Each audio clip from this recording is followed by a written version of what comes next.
The day has come to truly enjoy chess. But first of all, let's tidy this up a bit, shall we? Come on.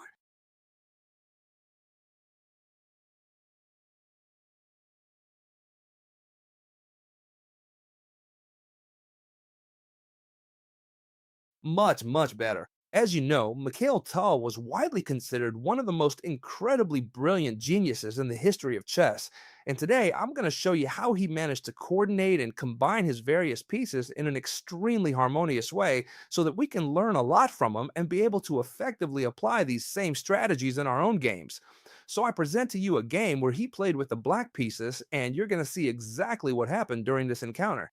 I'm going to go through the first part a bit faster because it's not important, okay? He faces his opponent who played this queen's pawn against him. For the curious ones, the player with the white pieces was named Milko Babatsov, right? Very well. The game continued with knight f6 from Mikhail Tal. You know, the most flexible defense of all, because now it allows playing both e6 and d5, right? All these moves are possible now. And on the next move, without a doubt, Babatsov occupied the center with the move c4, the most normal thing in the world. The game continues with g6. As you can see, Mikhail Tal fianchettos his bishop on the king side. Although it might seem that the game starts very passively on Michal Tal's part, you'll see that obviously it's not going to be passive at all, and his combination is going to be completely brilliant.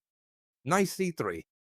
Mikhail continues with bishop g7. The game continues with e4. You know, whenever your opponent doesn't occupy the center directly with their pawns, a good idea is usually to occupy it ourselves. Although in this case, the player with the white pieces ends up losing the game. We're talking about someone who was logically one of the strongest players of the era as well. In this case, Mikhail Tal is applying the concepts of modern chess a little bit. Modern chess says the following. First, we place our pieces well, we aim toward the center from a distance, and then we'll go for the center. Now is the decisive moment to play d6. If we decided at this moment, for example, not to have played d6 and to have castled, white could press very hard with the move, like for example this e5 right here. That's why it's obviously a good move here to play d6 to avoid any kind of advance. Now, advancing wouldn't be a good idea, since after the exchanges would come queen takes queen and king takes queen, and after this knight g4, both the e5 pawn and also this f2 pawn would be threatened, giving check and taking the rook. You can see for yourselves that advancing that pawn now wouldn't be a good idea. That's why, here the white player, Bobatsov, decides to play this f3, setting up one of the most popular systems of this King's Indian attack, let's say, right? Or rather, what is played with the white pieces against the king's Indian defense. This attack is called the Samish attack, okay? You set up this formation like this, three pawns and this pawn on f3. The idea is that white is going to try to castle long. I'm going to go through this a bit faster because now we're really getting to the heart of it and the most truly exciting part of the game. Castling by Mikhail Tal. And quickly what the white player does is place this knight on e2. For now, he doesn't worry about developing this light squared bishop, which won't be in any hurry to develop. In fact, what he wants is to play this bishop and this queen to be able to castle long. Very well. As you can see, the black player, Mikhail Tal, already breaks the center with c5. It's usually broken in two different ways. Forgive me, I think I touched the microphone and it didn't sound right. The idea is that it can be broken with either c5, which is what happened in the game, or with e5. Both are totally possible. In this case, well, Mikhail Tal simply opted for this move of c5. As I tell you, both are completely possible. So here you have to react in some way. How do you usually react? Capturing is a bad idea, because then after pawn takes, this pawn would be completely occupying the center, especially this d4 square, and white would lose a bit of control. Advancing wouldn't be a bad idea. However, we're leaving too many favorable squares for the black pieces. For example, this one here on e5, which can be occupied with the other knight with knight d7 and knight e5, for example, okay? Therefore, the most normal thing in the world here is to stay still and keep playing. Like, for example, with a bishop e3. This would be something completely normal, okay? The game continues with, indeed, knight from b to d7. It's going to get more and more exciting, you'll see, because if you haven't seen this game, you're very lucky. Very probably Many of you already know it, but if you're lucky enough to have never known it, enjoy it, because I'm very envious of you. When I saw it for the first time, I enjoyed it like never before, although I still enjoy it every time I see it. Very well. A six from Mikhail, who's already preparing with a possible b5 to be able to launch his attack on the queen side. It's obvious that white is going to castle on this side. We already knew that. Why? Because when setting up this structure, castling usually comes from the queen side. So here he's already preparing with a six and a possible b5 to launch an attack on that flank. Queen of five, a completely logical move in these types of long castling situations. What's the idea? Well, to start touching things. For example, this pawn on a 2 when this knight leaves. So a prophylactic that you always have to make whenever you castle long. Always. What is it? Indeed, king b1. It's a move you should always make. The king on c1 isn't as good because it never manages to cover the entry from the side.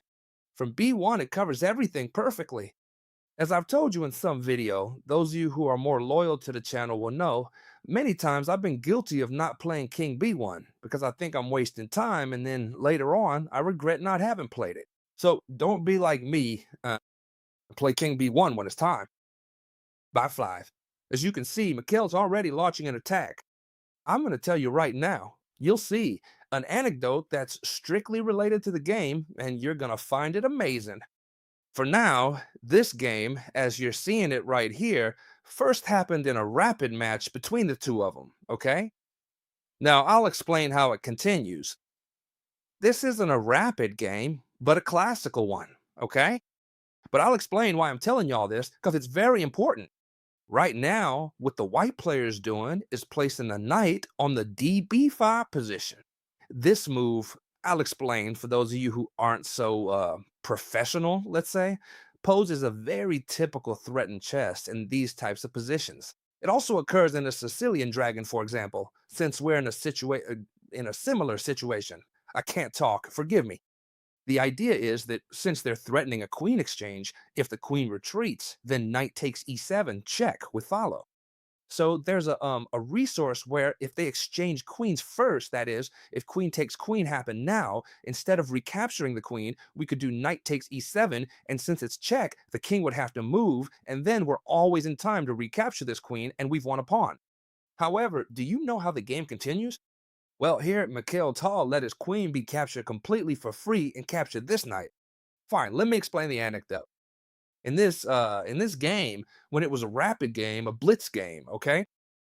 The white player told Mikhail Tal afterwards, "Well, you sacrificed the queen to me because it's a rapid game. In a slow or classical paced game, you never dare to sacrifice a queen to me like that." Well, indeed. What we're seeing here is the classical paced game where Mikhail Tal said, "Oh yeah? Well, I'm sacrificing it to you again." And he obviously played knight takes d5, completely sacrificing the queen on a5. And why sacrifice the whole queen? Well, the first move and the first continuation, you're already seeing it. The bishop was left completely free. And after this knight takes e3, what the white player is doing is winning two pieces in exchange for the queen. Careful, quite a material disadvantage. However, his pieces are harmoniously well placed. Let's see how it continues, because as I tell you, it's spectacular.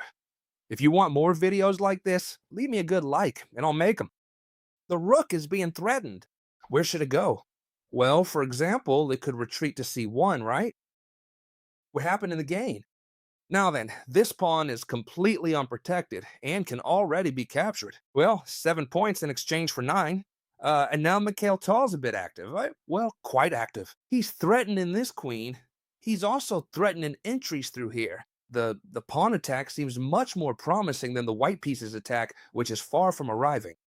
And something very important is that, in this case, Mikhail Tal allowed himself the luxury of sacrificing his queen. Why? Because we're in a game with opposite side castling, and his attack on the king is much further along than his opponent's. You know that when there's opposite side castling, the one who reaches the opponent's king first usually wins the game. In this case, moving the queen back would be a good move. For example, queen e1 or even queen c3 would have been a good move.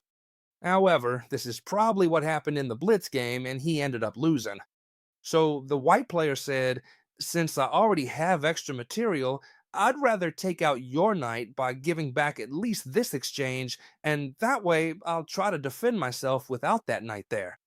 Well, the game continues in the following way. The pawn captures the rook, and now we're pretty even on material. Watch how the game continues. Knight c2. This knight is trying to free up the bishop's attack on the c4 pawn, and a very smart move by Mikhail Tal, rook b8, which aims directly at the king by taking advantage of the open files. You know that taking advantage of open files is fascinating. Here begins Mikhail Tal's masterpiece, with no queen on the board, but with all the pieces well placed to carry out a lethal attack. If you want more information about this electronic board, I'll leave it at the end of the video. I don't want to bother you now, okay? Let's keep watching the game. Bishop takes c4. Obviously, at this point, the bishop can be recovered. Oh, sorry, the pawn, which the knight had moved out of the way to be able to recover. However, Mikhail Tal didn't care too much about this pawn. The game continues in the following way. Look closely at how move after move, the black player, Mikhail Tal, activates his pieces. What is he doing now? Placing a knight more actively, attacking this bishop that's going to have to move. In this case, well, it retreats to b3, where it also serves to try to dampen this rook attack on the semi-open file a bit. Watch how the bishop improves now. The bishop captures the d4 pawn since it has no defender. The queen has to retreat since she's doing absolutely nothing there. Good move. And now Mikhail Tal says, you know what? I'm going to move this bishop back because it seems safer here. And besides, it's bothering me a bit there. The game continues as follows. Knight e2. That knight on c1 wasn't doing anything anymore. It just moved to make way for his bishop. And a brilliant move by Mikhail Tal, c4, which threatens a bishop on b3 that's in a rather precarious situation. He doesn't have a better move, right, than to retreat to c2. If you want, you can always do this in my videos, in this one and all of them, okay? You can keep pausing the video and try to figure out the moves before I say them. You can always do this, and it's a great way to train. Another way to train is when you finish the video and you've more or less understood the game, watch it again in a more relaxed way because you'll understand the plans differently. Brutal move by Mikhail Tal. c3. Why is this move brutal? Well, in this case, if it's captured with the queen, you couldn't because it would be lost since the bishop is there, right? If it's captured with the knight, this would also be quite dangerous because in any case, this knight could move out of the b file and the rook would be directly pressing this point on b2. And even more so if it's captured with the pawn, right? This would already be a total disaster. Therefore, there's no better move here than to retreat the queen. White understands it perfectly, and indeed, it's the best thing they can do. However, now this pawn moves to b2, and this pawn is untouchable. First, because it's defended by the bishop, but even if it weren't, which in this case, what the white player is trying to do is cut the bishop's diagonal over the pawn with the knight in between, even if it weren't, as in this case, any discovered check with the knight could be lethal. Even though Mikhail Tal doesn't have the queen, look at how he coordinates his pieces, huh? Now the piece he's missing, bishop d7. Very well, the white player tries to bring the rook to d1. That rook wasn't doing anything, but Mikhail Tal indeed thinks the same. That rook I have on f8, I'll place it on c8, and he's certainly going to use that to my advantage, right? The bishop is placed on the dia on the same file as the rook, and in this way, what the white player is doing is saying, watch out, I'm going to capture this pawn. And this isn't so clear, but capturing that pawn won't be an easy task because Mikhail Tal places the knight on a4 in such a way that it's well defended by the bishop. It's already defending the pawn on b2. The only way to keep attacking it would be to capture this knight, and after the exchanges, the rook on b8 would already be defending this pawn again. Therefore, this pawn is the total nightmare of the white player. In this case, the exchanges are made bishop for knight and bishop for bishop. A rook is threatened that doesn't have a very good place to go, so he decides to cover with the knight. But the worst nightmare for the white pieces is about to begin. Look at what a beautiful move. Rook c3. The queen is attacked, and also, without a doubt, the knight is attacked with three pieces, the two rooks and the bishop. Without a doubt, this is starting to be very dangerous for the white pieces. Queen takes a6. There was no other better square for than a6 for the queen, right? And at least in this way, what he's doing is recovering a pawn. And now, simply, Mikhail Tal recited this marvel. Bishop takes knight, a takes b3. Very good move on Mikhail Tal's part to make this exchange. Why? Because now, pay attention, huh? If you want, you can pause the video and try to find the move that Mikhail Tal made here, because it was very beautiful. Capture here with this rook, capture with the other. Well, no. Watch closely, okay? Simple, but beautiful. Rook from b to c8, and white is in serious trouble.